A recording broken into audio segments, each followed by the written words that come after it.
Welcome, guys, to this episode of Intentionally FinTech, the show we dive deep behind the purpose of your favorite emerging, upcoming, or even incumbent FinTech brands. I'm your host for today, Michael Phillips, the CEO and founder of a purpose-driven branding agency called The Host. After 7 years in the creative industry, after an unfortunate wake-up call in late January, I've made it my mission to help founders, like my guests on this podcast, to do what inspires them most. On this show, we're going to dive deep behind the purpose of my guests' FinTechs over here, the values that drive their day-to-day work, and just how exactly clarity of purpose helps them navigate this otherwise cluttered environment. So let us dive in today with Stoil Vasilev from Papercut. So, Stoil, how are you today? Thank you very much, Michael. I'm doing very well, thank you. It's Monday, so it's quite busy, but otherwise everything is okay. Wonderful, of course. I can already see it. You can already see on my face it's Monday. Yes. But help me understand still, and for the people who don't know Papercut, what do you guys do? If you could introduce yourself in a couple sentences. Absolutely. So I'm Stoil, Bulgarian, as you can see from the name, or maybe sense from the name and the accent, from Eastern Europe. And Papercut is a newly founded company. We just started at the beginning of this year with the purpose of making the life of merchants in Central and Eastern Europe easier when it comes to payments, when it comes to financial services. So we have started off with a product that is called BNPL aggregator, and BNPL is something that is not very well received in Eastern Europe, just because people who apply for a BNPL, they're sometimes or more often than not subprime, and just because of that nature, most of the BNPL companies, they reject them. And this is why neither the merchants nor the customers recognize BNPL very well as a product they use. We're trying to change that by massively increasing the approval rate by doing something very simple. Basically, we want to send application to multiple BNPL providers with the idea that at least one of them is going to be a lot more open to accept this customer, just because some of them, they have different risk tolerance, they are more well-funded at this very moment, and this is why they can approve customers in the gray area. So that's what we're starting off with, but at the same time, we have a lot bigger plans that include payments in the digital world, and then on top of that, credits, something that is quite interesting that we call merchant-funded installment plans, which doesn't exist in Europe, or based on our research, we haven't seen it. Maybe in some places in the Nordics, but besides that, no. So we want to basically make the life of merchants in Central and Eastern Europe easier by improving the user experience for their customers. Wonderful. I haven't heard this, especially in the Eastern Europe, that no one does this up until now. Already you're differentiating yourself, so I'm really happy to hear that. But I have a saying on this podcast. Enough with the company. Let's move on to you. Let's allow me to shift the spotlight onto you, Stoil, and let me ask you, what was the moment that led you to build Papercut? Where was the moment where you said, "Okay, I have to do this"? I remember we talked about this privately, but if also for the audience. So I can tell you exactly the moment when I decided that I don't want to continue to do what I've done for the last 10 years, and I want to do something different. And then the idea actually evolved after meeting with my future co-founders. I remember last year, sometimes I think it was June, I was with my family. It wasn't on vacation, I was still working, but I didn't sleep for 2 or 3 nights actually in a row quite well. I was sleeping on and off. Then I realized something on the third night. The stress is here after 10 years in SumUp. SumUp is a great company, one of the most successful fintechs in Europe, but the company grew massively and the stress was still there, while at the same time I've been doing this for 10 years. So I'm not learning anything new. I need to continue to evolve as a person. I need to continue to evolve as a professional. And the only way to continue to evolve is to actually do different stuff. And since, SumUp wasn't at the point where random people can do random stuff, I decided it's better for me to leave the company. I thought this is going to help my sleep. And after the third day, I called my CEO and basically I told him I'm leaving the company, and explained to him why, explained to him, what is driving my decision. And after that, I started meeting with people. I started telling to people that I'm leaving SumUp. And very funny situation. I went to a concert in Ireland and spent the weekend in the house of my future co-founder, Gareth. Mm. And it was the situation was in the morning, I told him, Garrett, I'm leaving SumUp. It was a great ride for me, but at the same time, I'm not learning new things. And Garrett said, Stoil, actually, I'm no longer involved in SumUp. I'm no longer involved in other companies. I'm independent board member in some companies, but at the same time, I'm not fully engaged anywhere. Do you want to do something? There are a bunch of people coming out of the university with very little experience, life and business experience, while we have so much experience together. Don't you want to do something? And this is where the whole thing started. And naturally, if you look at Garrett, Garrett is a compliance person by profile. He also has a legal training. And when you look at me, I'm a finance person. So none of us is actually close to the customers. So we decided we need a person that knows what the customers want. Otherwise, it's going to be a disaster. So we decided to invite our third co-founder and me, with whom we have spoken several times that we can probably do something when we leave SumUp, but it wasn't really clear what, when, how, and so on. So we decided to invite Emil, and the three of us started brainstorming. What do we want to do? For us, the purpose wasn't we want to build a multi-billion company, sell it to someone, and then live off for the rest of our life. For us, the purpose was the three of us, we had so much fun working together.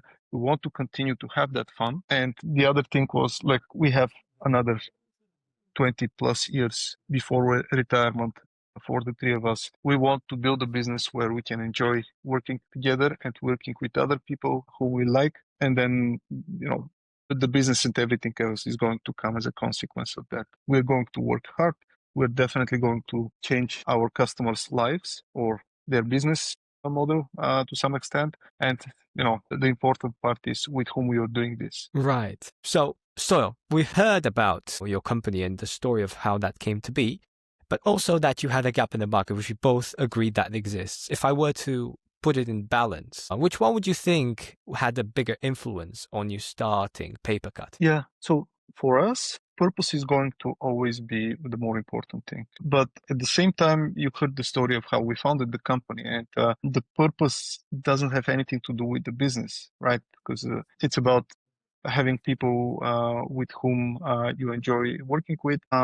And that's totally fine. But at the same time, our purpose ultimately, besides having fun with the people with whom we work, is to actually make the life of customers easier, to make their payments experience better, to make it even more attractive and profitable for them. And for us, this is super important. And then, the business niche is going to always exist, no matter what. You just have to be quite vigilant of the opportunities out there, and then on that basis decide what you want to do. Wonderfully put. And I agree with you on that level.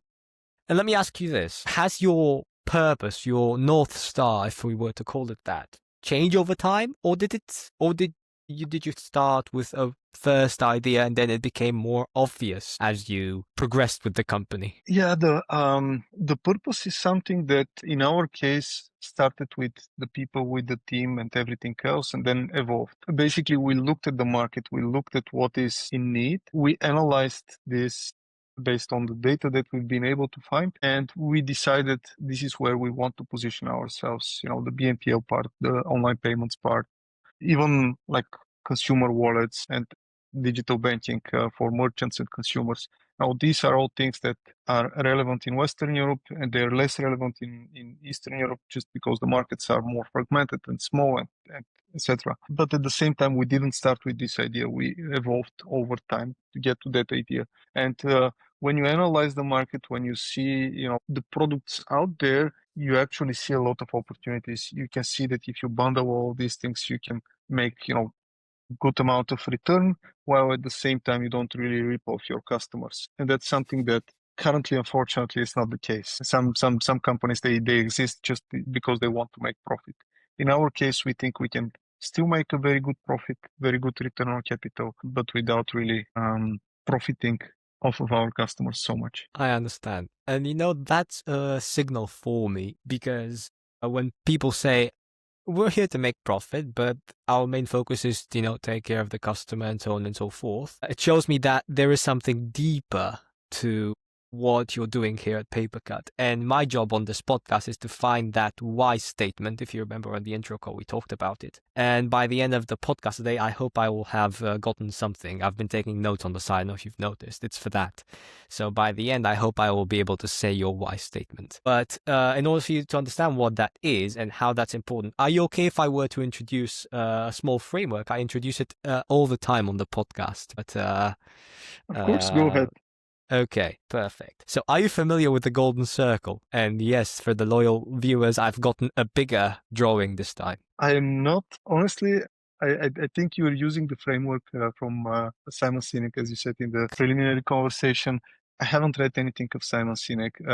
When an author become so famous and so actively followed by everybody, I'm trying to stay away. Okay, I'll give you a quick crash course because what we do here is certain to all this, unfortunately. So first of all, something which people are really open to is that people don't buy the product itself. They buy the reason the product exists. Rephrased, people don't buy what you do, they buy why you do it. And there's two ways you can approach the market. Either through manipulation, and it's nothing wrong with it. It's just manipulation is deals, buy one, get one free, sales, 30% off. This is manipulation on some level. Why? Because we manipulate the person to buy from us, and at best we get a repeat customer. And there's a second option, and that is to inspire the customer to buy. And we do this by using psychology. We have two levels of our brain, the old brain and the new brain.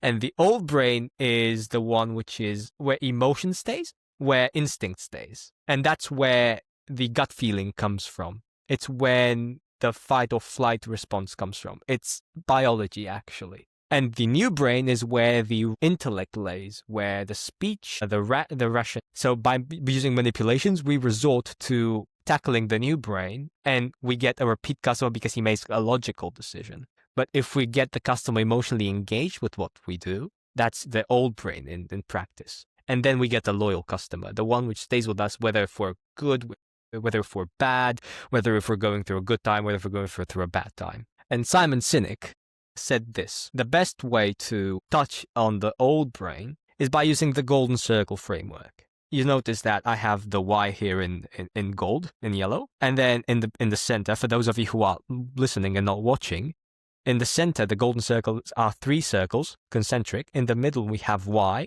In the between circle, we have the how. And finally, on the outskirts, we have the what. And our goal is to begin with our why, state why we do what we do, finally say how we're different and how do we do what we do, and finally end up with the what.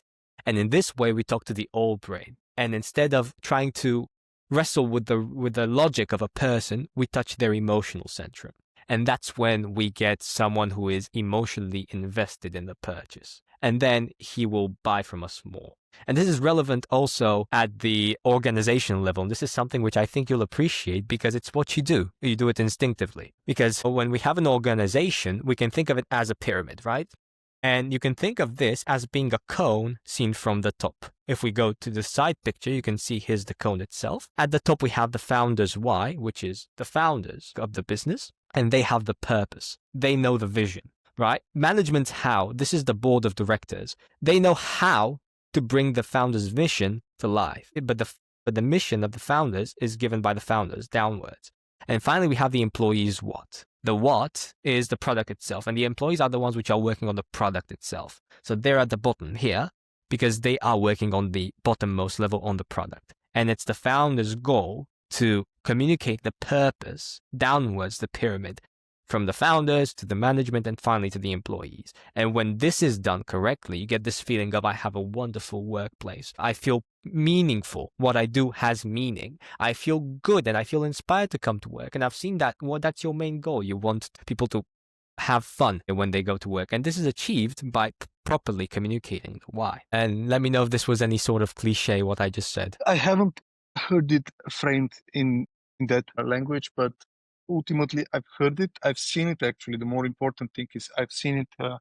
I must say, the early days of every startup, everything that you do has meaning. And as the company grows and as the company especially growth in the number of people, it becomes a lot more the challenge of alignment and a lot less the why and the what and how. I think that's something that many of us have seen. And in this case, this framework actually makes perfect sense. Yeah. All right. I would like to share with you a story because you said something interesting that as companies grow, rely less on this, and that is true. But what losing purpose is or leads to is actually quite damaging to the business. And there is a story. Do you remember back in the day when Microsoft launched their response to the iPod, the Microsoft Zune? Do you remember it? Okay.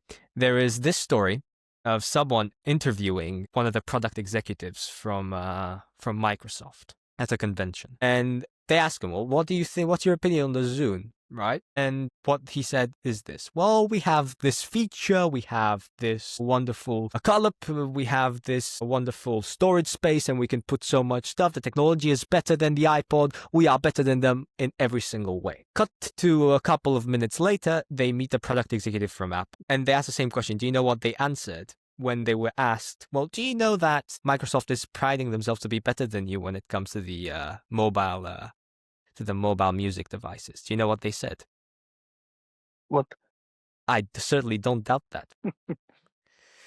And this is the difference between a company which leads with purpose and a company which just tries to play catch up with the market. Because at the end of the day, if we look at the market, tell me which company is ruling the mobile music industry right now? Spotify. Spotify. Okay, fine. But we haven't heard about the Microsoft Zune after they shortly flopped while the iPod was still there. But that was just a short story I want to share with you. Okay, let me ask you this then. It's the final question we have concerning the whys and everything. How do you see your original purpose as you framed it a couple of questions ago in your day-to-day operations in the company, besides everybody having fun and everybody collaborating to changing? So to inspire change. If you were to describe a day at your work, what's the most meaningful thing which shows your purpose? So it's a good question, and I'm thinking whether I should go with a very good example that happened a little bit earlier, or just give you a high level view. But since your choice, it's important to be specific here. I think it's a good example. So earlier today, actually, every Monday morning, we have an alignment call, at least on a management level. And we have looked at what we intend to do on a product level until the end of the year, and we have started arguing naturally. Product people, technology people, business people. We are all fighting for different things. Really, that's where the problem looked like, that we're fighting for different things. But ultimately, our product person, Navina, our chief product officer, she actually said, we're fighting for the same thing.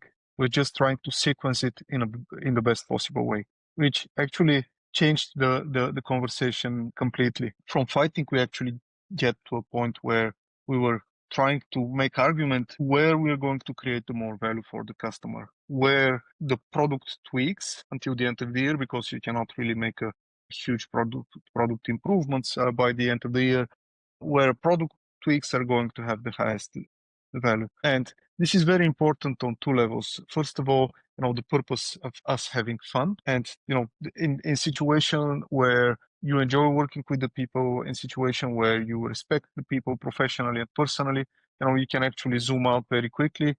You can see the big picture, and you can then return to the conversation with a lot better intentions and not really fighting with people, but collaborating.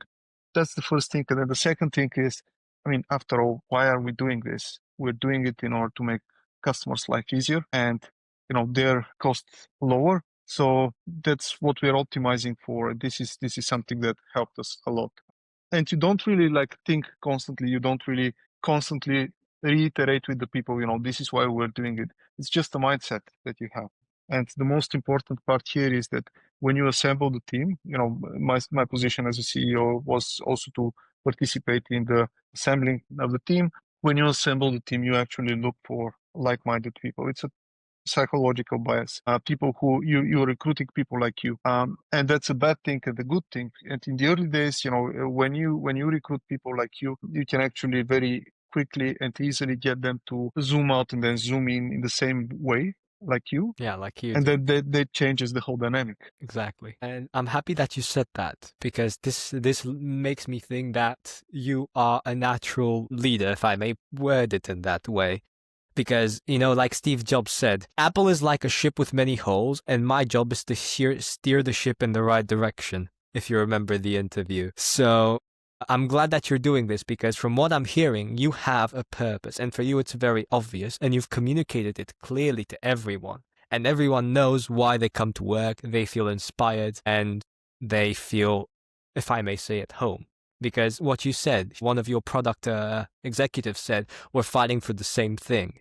And that's a clear signal that what you're doing here at Papercut is not only meaningful and purposeful, but it's also done in a very clean and organized way. So I want to congratulate you on that note. Okay. Thank you.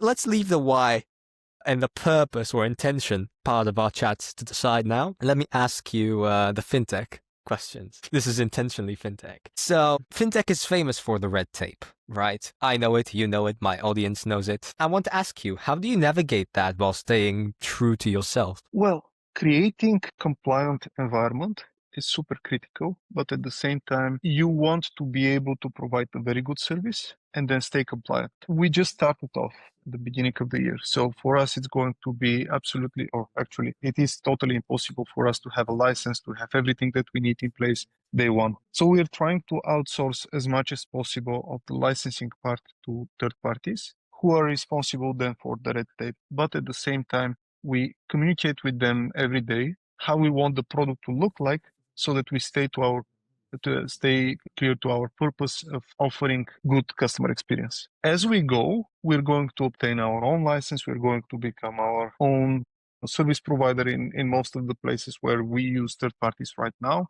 And this is going to help us because it will give us a lot more flexibility, but at the same time, it will come with challenges. And this is something that we're going to tackle as we go. The selection of jurisdiction that allows you to do certain things, it makes you flexible and with the sole purpose of improving the user experience is critical, and this is why we want to be in Ireland. And then the other thing is, I don't think we're going to become a regulated financial institution on the credit side just because it doesn't really make sense, at least at this point, to do it. And we will continue to aggregate BNPL for our customers, because otherwise we're going to become the same as what we're fighting against right now. I appreciate that. And you gave me another thing here.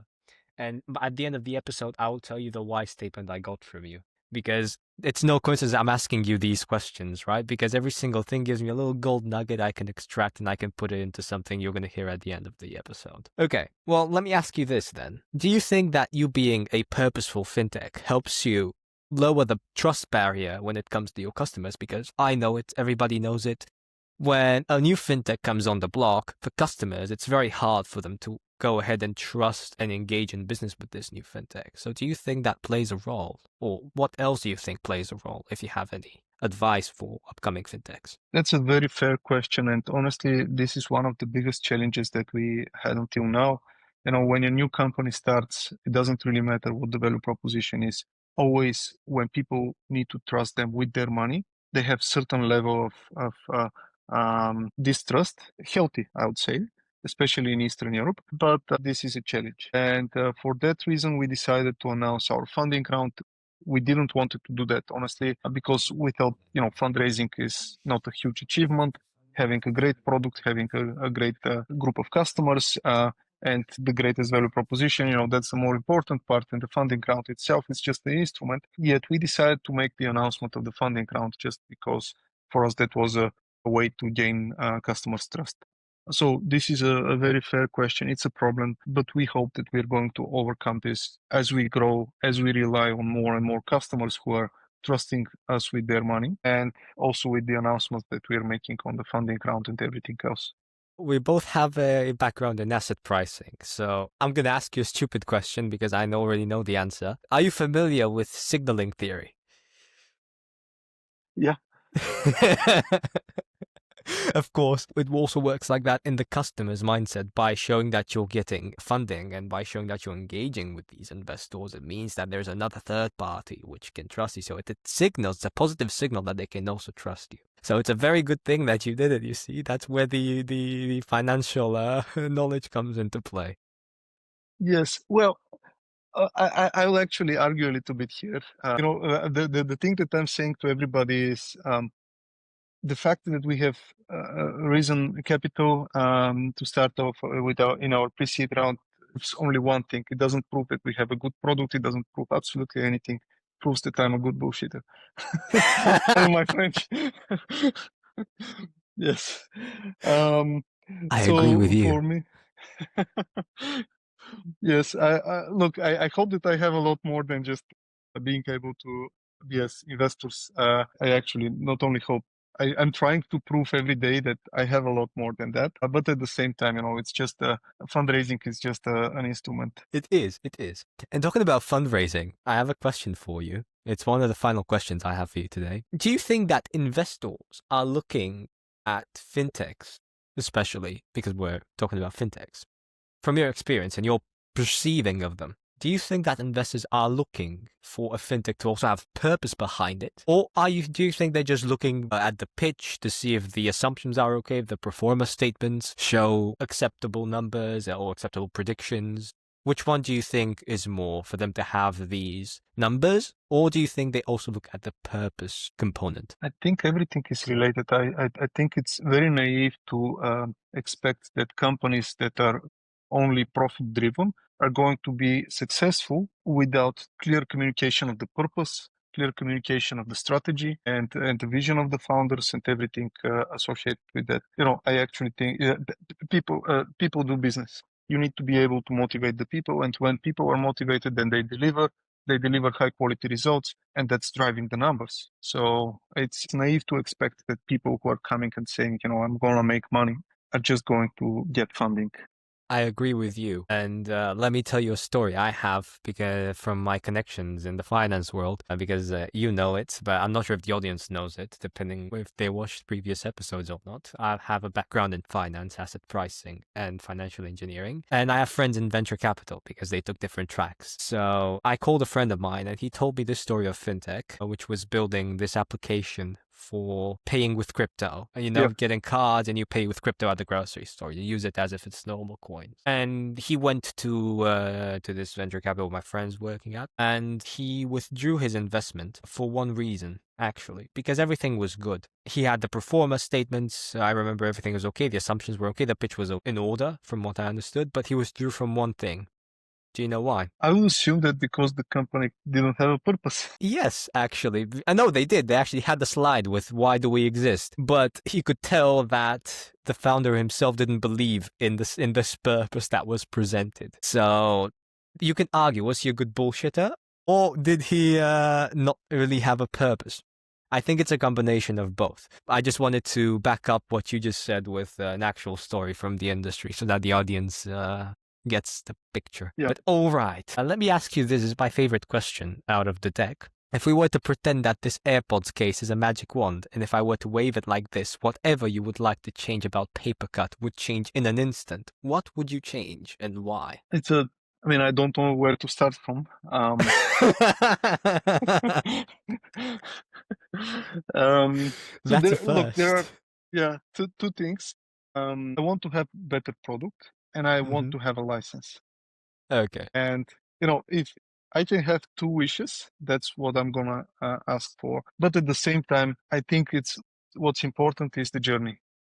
And if we have a license, then we're not gonna go through the journey of obtaining a license. And this journey is actually something that is going to teach you a lot about who you are, what you do, and why you're doing it. So that's quite important.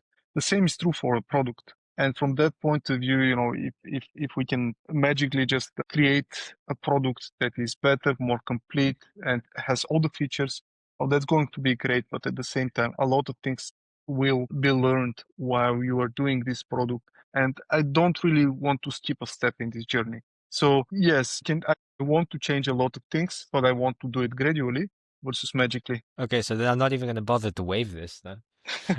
Yes. All right. Okay, final question out of the deck. Today, let's say that 10 years from now, 15 years from now, people are talking about Stoil Vasilev and Papercut. What do you think, or what do you hope they're going to say about you? What do you want your legacy to be? I want them to say that Stoil created an amazing company that is solving real problems, and this company continue to do so, and it's not sold to a huge corporation that is completely changing the purpose into something different. Wonderful. That's it's a powerful statement, Stoil, and I respect it, I hope honestly. that I live up to it. Well, by the looks of it, I'm gonna bet my money on it that you will. Now, don't disappoint me because sleeping under a bridge is not necessarily nice. Uh, Thank you. but I will try okay, to. of course. Okay, now here's a couple of things I got from you on this podcast, and now I'm gonna move towards me delivering you the why statement.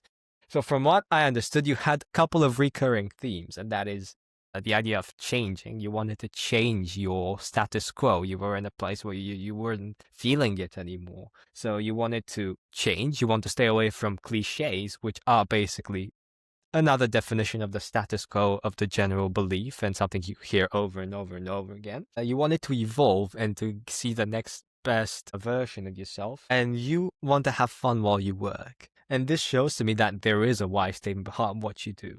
Because you see companies like, for example, my company does not have a why of its own. It borrows my own because I'm the founder, just like your company borrows your why. And it's going to be a mix of the other co-founders also. But from our conversation today, what I understood is that you want to change you want to change the status quo, actually. That's your why, to change the status quo of different industries such that together we can have a more authentic business experience and a more pleasant one. And how you do this? Through your experience in payments, because you've had an experience of 10 years over working in payments. And thus, you just happen to make the payment solutions for different clients in order to do that. But you mentioned you want to expand out of this and to make even more. And your legacy is actually to have not have a payment company, but to have a company which was true to its purpose. So if I were to put your company in one sentence, to change the status quo so that we can all have a more authentic business experience. Does that make any sense to you? Absolutely, it does. And when I was saying all of these things, when I'm saying them on a daily basis, I don't really stop, write it down, and reflect on these things. So you have put it in a very good way. You know, you've been listening very carefully to what I'm saying, and you know, I didn't realize how much I'm driven by the idea of change. Sometimes I even think, you know, I'm actually like too relaxed on the status quo. But actually, when you put things in perspective, you actually see that you're absolutely right. You know, the change is definitely driving me, and it's a very good summary. Yeah. Well, welcome to the group of Intentionally FinTech alumni. Everybody left here with a whole new perspective on how they do their companies. Okay, do you have time for a final curveball question now that we have your why statement? Yes, absolutely. 5 minutes should be more 5 than minutes enough is, for a curveball. it's definitely. Okay. Well, are you familiar with the celery test? You explained that to me in the preliminary call, so yeah. All right. Well, how about we perform the celery test on your website today to see if your why is obvious from the content. Would you agree to do that right now on the on air? Yes, Okay, let me pull that up for you. Perfect. Okay, well, this is your website, Stoil. Hope you recognize it. Let me accept all I cookies. do. Okay, it would have been a problem if you didn't, honestly. Okay, simple. Reach new customers. Start fast, secure. Okay, so I see you're talking about the product itself. Talking about the product itself. Side businesses. Okay, yeah, this is a landing page. One feedback I would like to give you, because I'm only looking at the copy text itself and the way the website is looking at. Plus, you have only one page, so it's very simple for me to take a look at it. What I would do is, when it comes here, I would like to have a call to action which inspires the customer. That's what I would do if I were you. Touch on that idea of change.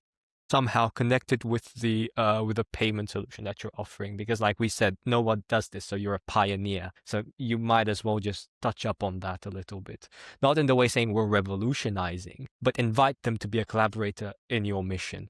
That's how you inspire them, and they feel part of this, and they feel inspired to buy from you. That's one thing I do here. But other than that, the website looks pretty clean. I have nothing to add other than just be more put your story out there, because you have a wonderful story, and people buy stories, actually. Just like my guests here on the podcast bought my story. That's why they came here. So that's one thing I would do. But other than that, the website looks clean. I would touch up on your why, on your purpose, that to inspire change. But I don't not say it explicitly, but just have some direction of that. Just have something like that, because that's actually what drives conversions. It helps I'm trying people to stay away from words like revolutionary, innovative, and stuff like that.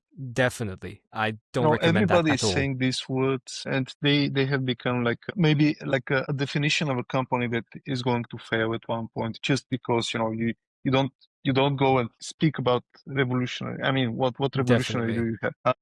So I'm trying to stay away from these kind of things. But you're right, telling a little bit more about the change, telling a little bit more about why we're doing it, and how this is going to help in the life of the merchant. This is going to be a very good story to tell in the website. Yeah. I don't know how many people are going to spend the time to read it, but in any case, like, I think it's a good idea. And we're working on the next version of the website that is going to then change all of these elements. I think you misunderstood. I didn't mean to use those words. I'm heavily against saying that, because everybody's the same at that point. But what I was saying, just talk a little bit about your why, because that why is going to align you with the customers which believe the same thing, right? And I know you believe the same thing, because I also believe the same thing. I like to think that I like to think differently. We're both Apple product clients, and they have the same why to change the status quo. And we indirectly buy stuff from the companies which believe the same things we do. And this is also valid for investors. They will invest in companies which are aligned on the same belief system. So if you can make it obvious, it's your win. But that's the only feedback I have for you today, Stoil. Now, normally I would give a grade, but because it's only one page, I would find it unfair for me to give you a grade on this. So we're just going to leave the feedback. That's also for the viewers to look at what they can improve on. And other than that, thank you so much, Stoil, for coming with me today on this podcast. Thank you for having me, Michael. It was a pleasure. Do you have any final words? Not final words, sorry. Final things you want to say to the audience before we end the episode? Maybe a final lesson. I think I spoke quite a lot. I don't want to continue to bore people with my rambling. So yeah, I think I'm good. Thank you. Okay. Well, thank you, Stoil, for joining. And thank you guys for tuning on this episode of Intentionally FinTech. I've been your host, Michael Phillips, today with Stoil Vasilev. If you want to check out Stoil's socials, they're going to be on the description or wherever you're listening or watching this. And also, do check out the other episodes of Intentionally FinTech to see maybe other salary tests, other founders, and other purpose-driven fintechs. Other than that, I'll see you in the next one. Have a good day.